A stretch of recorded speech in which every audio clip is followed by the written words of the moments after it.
Hello students, welcome to Edu Skills. This is Syed Haider Ali, your educator. And last video में हमने अपना जो data frame था वो स्टार्ट कर दिया था और ये देखा था कि how can we create data frame with the help of numpy array and and array. Okay, ये हमारा करिकुलम है, इस पर हम आ जाते हैं और यहाँ हम देख लेते हैं कि सीरीज़ के बाद अब डेटा फ्रेम में हमने क्या करा है, creation of A data frame from dictionary of series. यहाँ पर कुछ आगे की थोड़े से एडवांस वाले दे रखे कि जिन्हें सीखने के लिए हमें पहले बेसिक डेटा फ्रेम क्रिएट करना आना चाहिए. तो सबसे पहले हम क्या करेंगे कि बेसिक डेटा फ्रेम क्रिएट करना सीखेंगे. वो बेसिक डेटा फ्रेम क्रिएट करने के लिए हम अपने बुक की तरफ जाते हैं. उससे पहले मैं एक और बार रिमाइंड करा दूं कि यहाँ पर हमारा eduskills.com पर अगर आप आएंगे तो यहाँ पे हमारा कोर्स इस वक्त फ्री में है और सारे सब्जेक्ट का है. केमिस्ट्री है, उसमें बायोलॉजी है, फ़िज़िक्स है, मैथ्स है एंड इन्फॉर्मेटिक प्रैक्टिसेस है.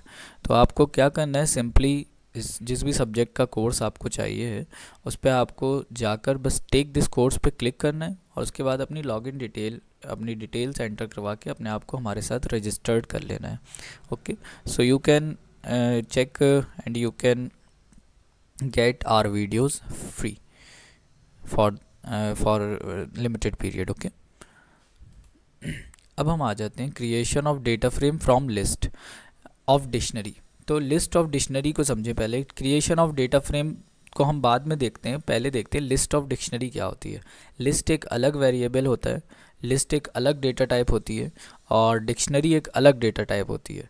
हम जब बात करते हैं लिस्ट ऑफ डिक्शनरी की तो हम क्या करते हैं, एक ऐसी लिस्ट, अगर हम इसका ट्रांसलेशन करें तो क्या मतलब बन रहा है कि एक ऐसी लिस्ट कि जिसके अंदर डिक्शनरी है या डिक्शनरीज़ की लिस्ट. ठीक है, तो इसमें हम क्या कर रहे हैं, मल्टीपल डिक्शनरीज़ होती है जो कि एक लिस्ट की फॉर्म में हमारे पास होती हैं.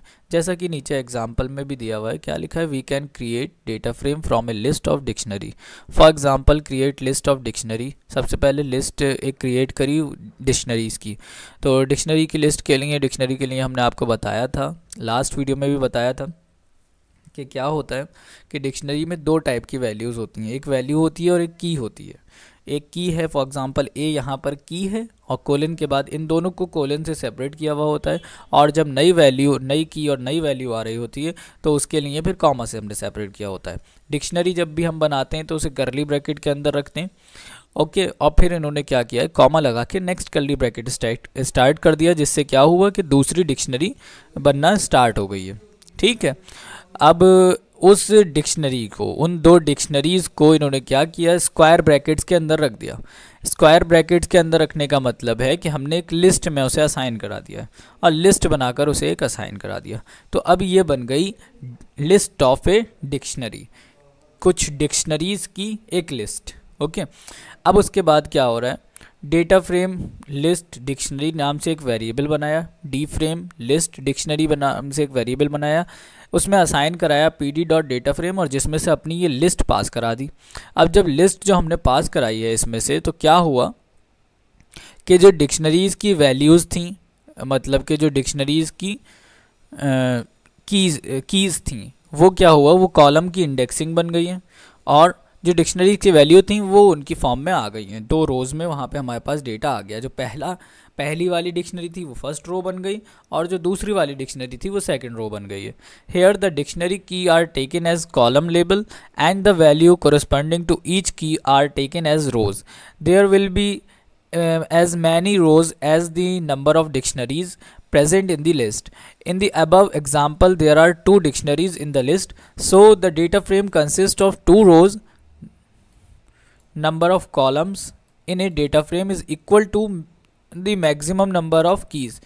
मतलब कि जो डेटा फ्रेम के कॉलम्स होते हैं वो मैक्सिमम नंबर ऑफ, अगर हमने 3 डिक्शनरीज़ बनाई हैं उसमें या 4 डिक्शनरीज़ बनाई हैं, सब में हमने दो वैल्यूज़ दी, दो कीज़, एक की एक वैल्यू, एक की एक, दो की दो वैल्यू, दो की दो वैल्यूज़ हमने दे दी. लेकिन एक कॉलम में या एक लास्ट वाली डिक्शनरी में हमने जाकर 4 कीज़ दे दी और 4 वैल्यूज़ दे दी उसकी. तो जो मैक्सिमम नंबर ऑफ़ कॉलम्स होंगे वो कौन से होंगे, जो मैक्सिमम नंबर ऑफ़ डिक्शनरी है. ओके, कॉलम नंबर हमारे कितने होंगे, जो मैक्सिमम नंबर ऑफ डिक्शनरी है. ओके, यहाँ पे वही लिखा है maximum number of keys in any dictionary of the list, column होते हैं वो। Hence there are 3 columns as the second dictionary has 3 elements, क्योंकि यहाँ पर 3 कॉलम्स हैं, और जिसका रीज़न ये है कि सेकंड डिक्शनरी में 3 वैल्यूज़ हैं हमारे पास। ऑल्सो नोट, दूसरी चीज़ क्या है, that N A not a number is inserted if a corresponding value for a column is missing. क्या था कि जब पहली वाली जो डिक्शनरी हमने बनाई थी उसमें सिर्फ 2 वैल्यूज़ थी, दूसरी वाली डिक्शनरीज़ में 3 वैल्यू हैं, तो मैक्सिमम नंबर ऑफ कॉलम हुआ 3, बट 3 कॉलम्स होने की वजह से फर्स्ट वाली वैल्यू में एक जो एरिया है, जो थर्ड उसका कॉलम है वो ब्लैंक रहा, तो ब्लैंक की जगह पर क्या आ रहा है, नॉट ए नंबर। ओके, तो वहाँ पे जहाँ पे ब्लैंक है वहाँ पे नॉट ए नंबर आ रहा है। अब हम इसे एक बार प्रैक्टिकली करके देखते हैं कि ये कैसे होगा।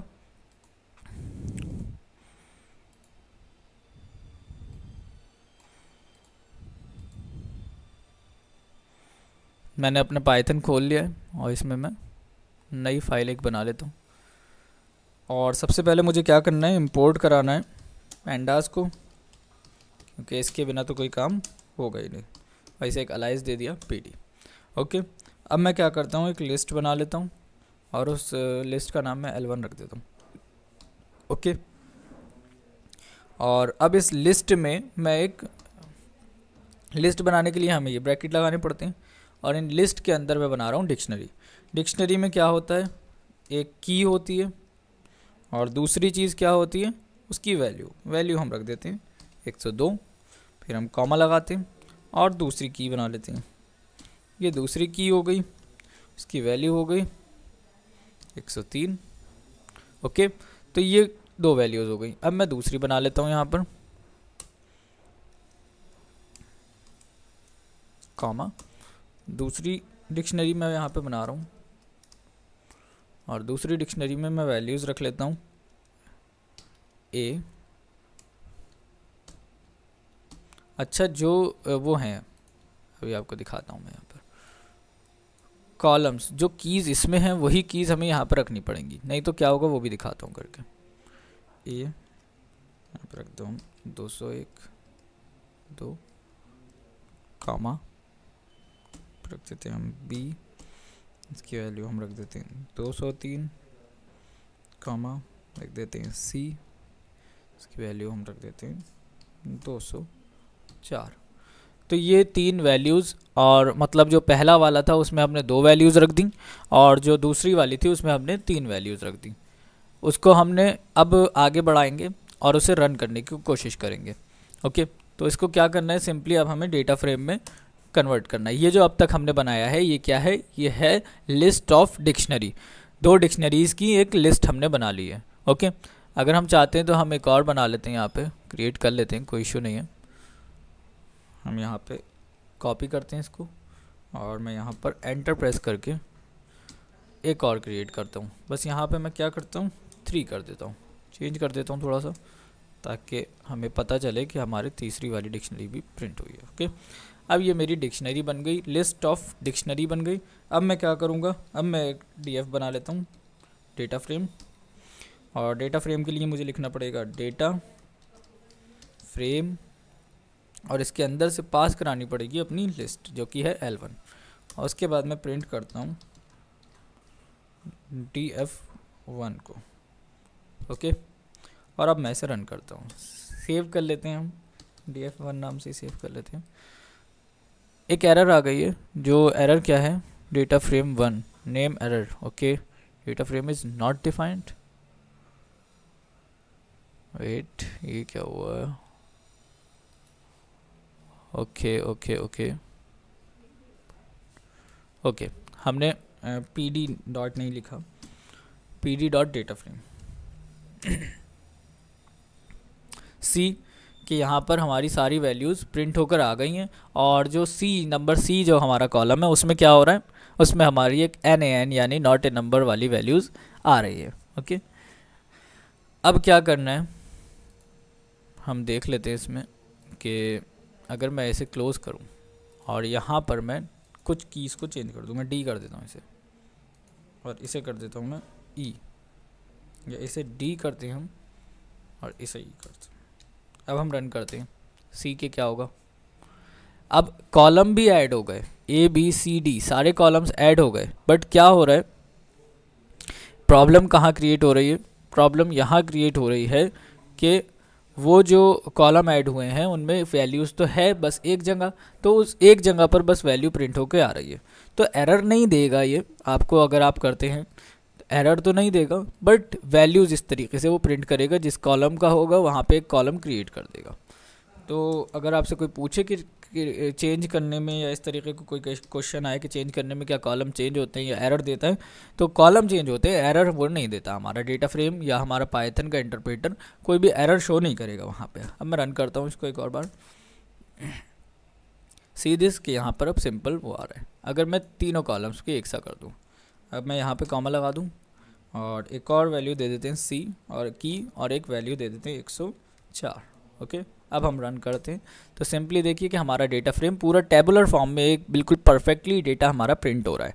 वो कॉलम नाम, जो कॉलम के नेम्स हैं वो भी हम चेंज कर सकते हैं, जो रो के इंडेक्सिंग है वो भी हम चेंज कर सकते हैं। आगे अभी हम सब सीखेंगे ये कि कैसे हम डेटा फ्रेम, पहले अभी जो स्टार्टिंग है हमारी, इसमें हम डेटा फ्रेम्स को क्रिएट करना सीख रहे हैं कि किन किन तरीक़ों से, किस किस तरीके से, अलग अलग टाइप से, अलग अलग वेज से हम डेटा फ्रेम को क्रिएट कर सकते हैं। ओके, तो आज का जो वीडियो है वो हम यहीं फिनिश करते हैं। नेक्स्ट वीडियो में अब हम देखेंगे कि how can we create a data frame from dictionary of list. Okay, ये बिल्कुल उल्टा हो गया है।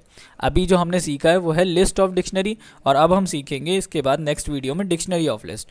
सो तब तक के लिए ओके, हम यहाँ पे इसे फिनिश करते हैं अपने लेसन को। To subscribe our channel. Thank you.